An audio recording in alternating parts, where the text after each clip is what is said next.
One of the best ways to support this show is to share it, and now you can earn rewards for doing so.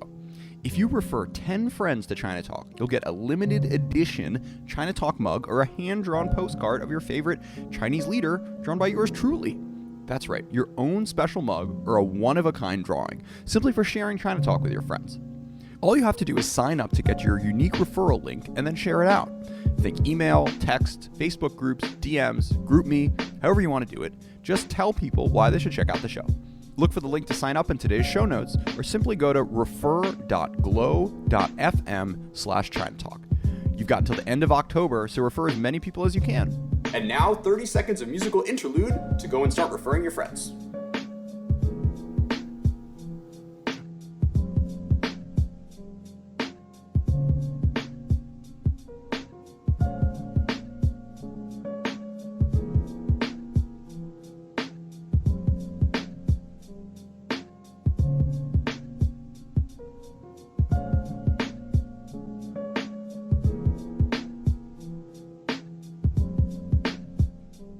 Hvistendahl is now a staff reporter at the Intercept and author of the recent The Scientist and the Spy, which we talked about a few months ago back on ChinaTalk. Mara, welcome to the show.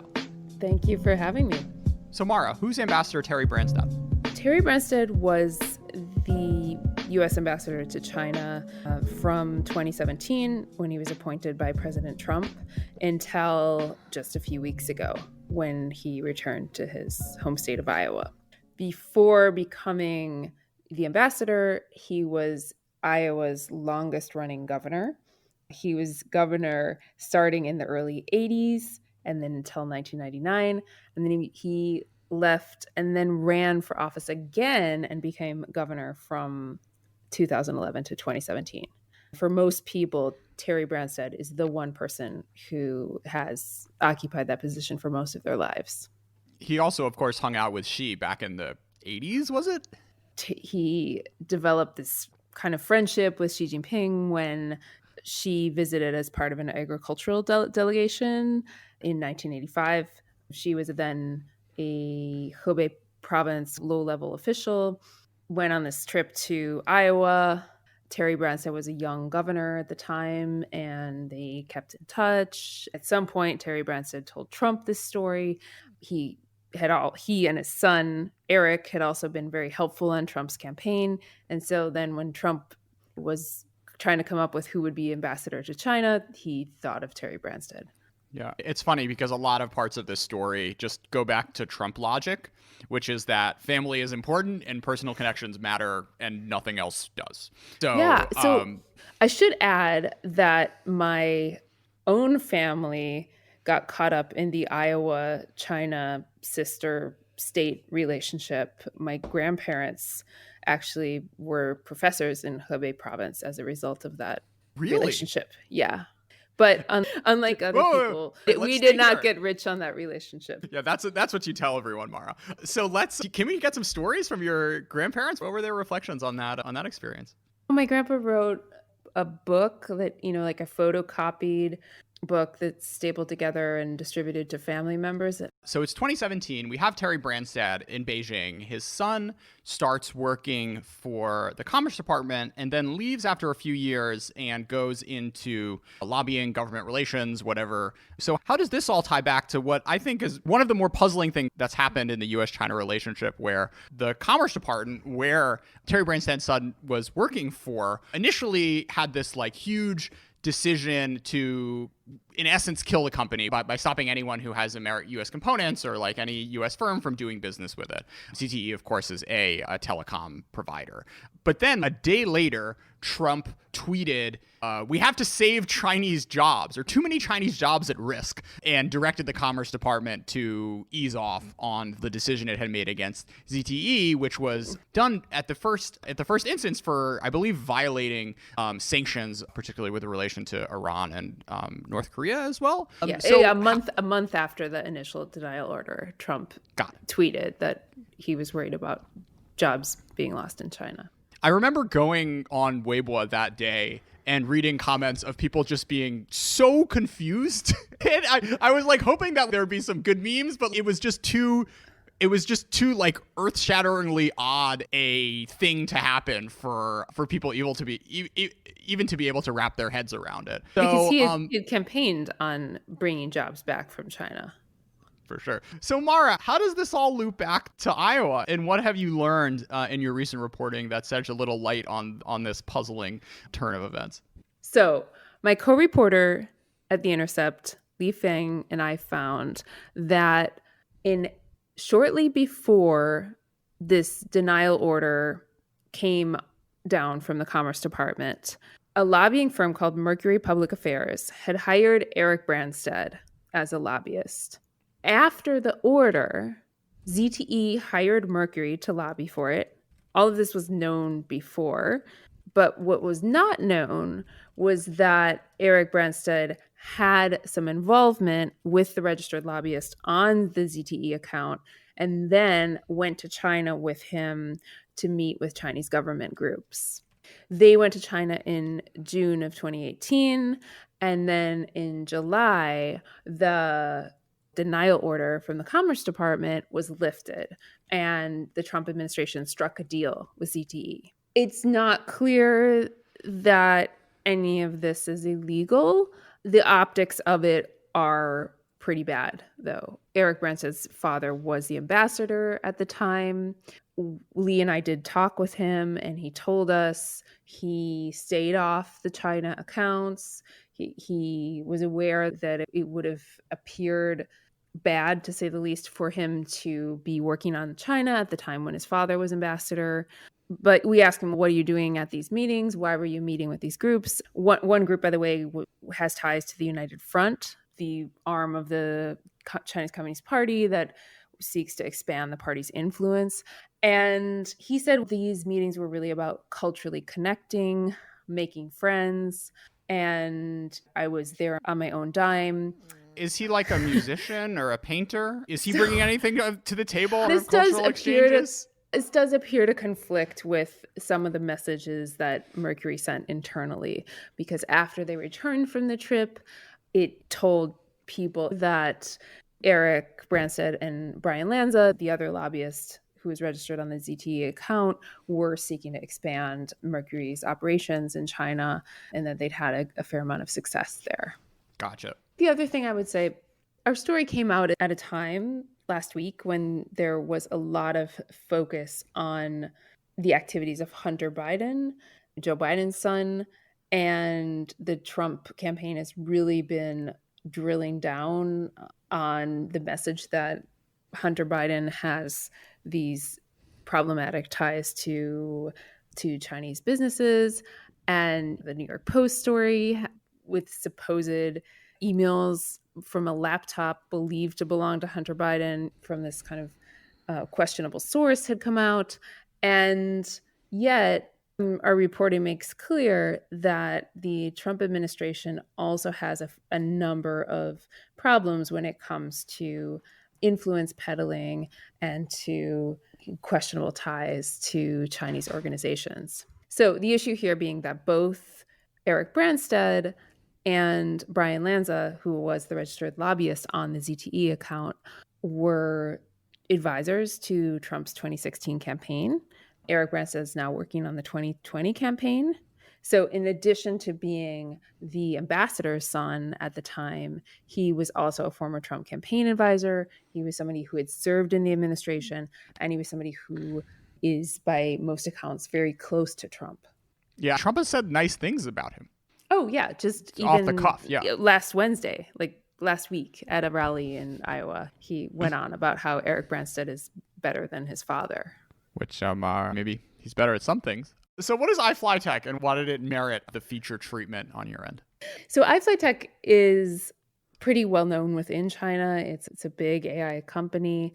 A few years ago, it was named to this national AI team, along with Baidu, Alibaba, and Tencent, the big three.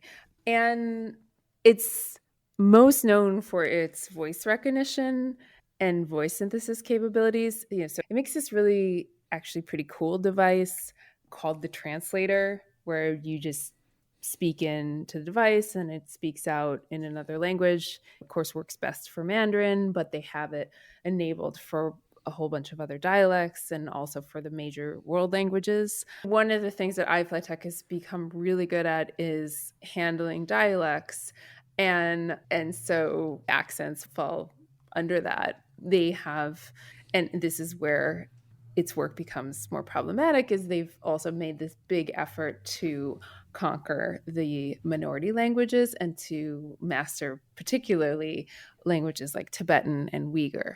Before we get into the sort of minority regions angle of this, could you talk a little bit about the founder and his initial motivation for creating this company in the first place? So unlike most of the major companies that are working on biometrics in China were founded fairly recently, iFlyTek was actually founded a lot like the other big internet companies in the late 1990s.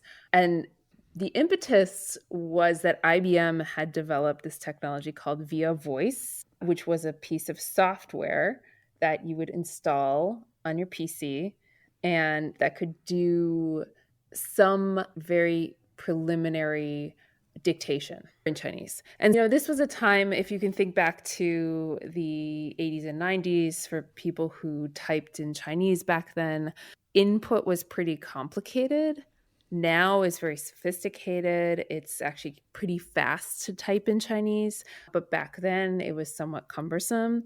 And to be able to use your voice instead of having to essentially look up the character on the keyboard was a huge shortcut.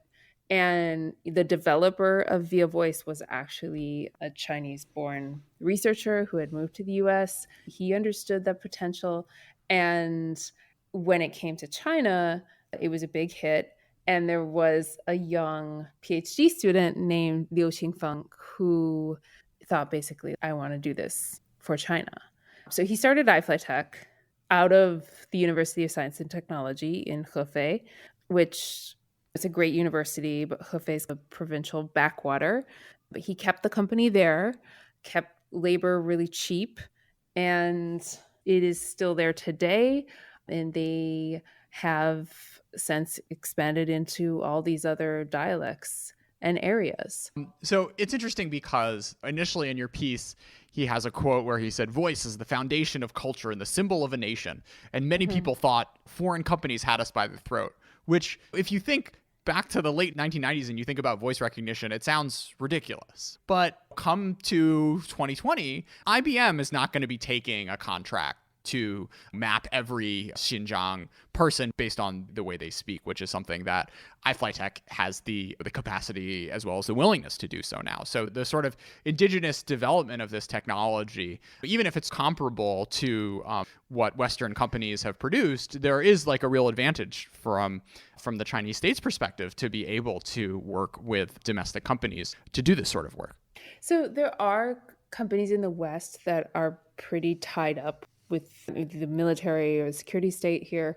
Nuance, for example, makes systems that are used by police. Voice recognition is also used in prisons in the United States.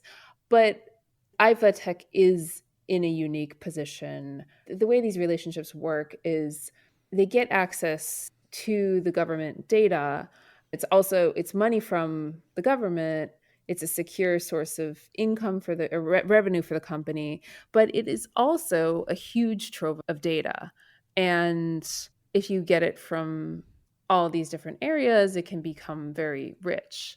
So iFlyTek has done a number of projects with either local public security offices or within the Public Security Bureau nationally. They have a big lab set up in Hefei that's working specifically on developing a voice print recognition database. The idea that you would have a snippet of a phone conversation or of other audio, and that you would be able to identify the speakers by the unique sounds of their voices. It's not clear how far along that is. There are a lot of obstacles to actually doing it correctly, but the ambition is there. And it's iFlyTek's probably the company that's best positioned to do it for the Chinese government. Yeah. And just for the conspiracy theory minded out there, another sort of enormous pot of voice data is, of course, in video games. And Tencent, owning Riot Games and invested in many of the largest gaming companies around the planet, could potentially build that sort of database on folks outside of China without too much of a lift, given how much time we all spend yelling into our computers about how the carry isn't pulling their weight or what have you. Neither here nor there. But Mara, what's the U.S. government's current attitude towards iFlyTek? So iFlyTek is on the Commerce Department's entity list, just to bring it back to the Commerce Department. For have they or have they not hired young Eric? Branstad. So we're getting pretty close to Brian Lanza, because Eric Branstad's colleague at Mercury, because Hikvision has hired Eric Branstad, and they're also on that entity list. It's a big swamp out there. They've kind of, at this moment where there've been these sweeping orders affecting TikTok, WeChat, and more still being floated, iFlyTek has slid under the radar, but they are on the entity list. They also, until pretty recently, had this big collaboration with MIT, with a big artificial intelligence lab there. And that was only, MIT said the lab was kind of scrapped only earlier this year. Coincidentally or not, as my feature article was closing, they came out with this announcement that they have scrapped that partnership. All right, Mara, thanks so much for coming on ChinaTalk. Okay. Yeah. Thank you for having me. 把你的思路整理再放稳，让情商稍微顺着，脊椎盘爬山。Baby， 你哪带着关乎我看法热？和未来，如果我还年轻的话，去过那些 I'm getting trash， 西装配的球鞋漫步在那乐曲方面 feeling fix， 不要拿起你的장치跟我配，你的问题根本没有意义 ，Cause you never been there， 别想牵制我的鼻子 OK， 烧心的人了他的判断，我的身价我是电，你的票可能在家里跟我炫，别在我的面前满脸心机 party，I don't care， 你们都在说我变了的骗子，我看不见的骗子，杜撰骗子，我的话别新闻电视上播报的现实也是套我链子。Can I money? I don't really wanna take a picture when the time and it's obvious。告诉你们我的脾气真的超级大，不你再讲句话骂你了。不要再来报道我的任何事情，不要再来关注我的个人隐私，不要为我费尽心思，不要再来，请你不要再你的态度太过恶劣，是了新的天气拜拜。不想通过你的加工，费力经营为从始至终我都最真心，送你千里之外，就像飞鱼期。What do you wanna know? I'm reversing myself. Right. What do you wanna know? What do you wanna know? I'ma never say my. 让开，体质好玩的别躺着听着我的 beat 发呆，中意押韵也快把教材翻拍，中文说唱的多可以叫翻拍拍帅，关注我胖没胖起来，忽略掉我在行走的胖起来，嘿音乐听不懂要写白，我写个和歌让你跟我唱起来，也不累了，提供尖叫的儿歌要不要 ？Baby 下力量，不想让会满上第几档，我在这堂也不会太甜，就不喜欢我也没有在嫌，拿什么奖应该找我代言，无论天空我太有麦田野。You are my 朋友 for sure， 为了开心 I'll make it song 之外，我连美模的美的造型这边谁都定格过的衣服在造秀，意思说照像fashion一样，除了模仿没事更爆 respect my respect， 怎么率先走 T 台，怎么还抄袭my flow？ What do you wanna know? I'm in the verse of myself. Hey, what do you wanna know? What do you wanna know? I'll never say myself. Never say myself. Never say myself. Never say myself. Never say myself. I'm a pig. Never say myself. Never say myself. Never say myself. Never say myself. I'm a pig.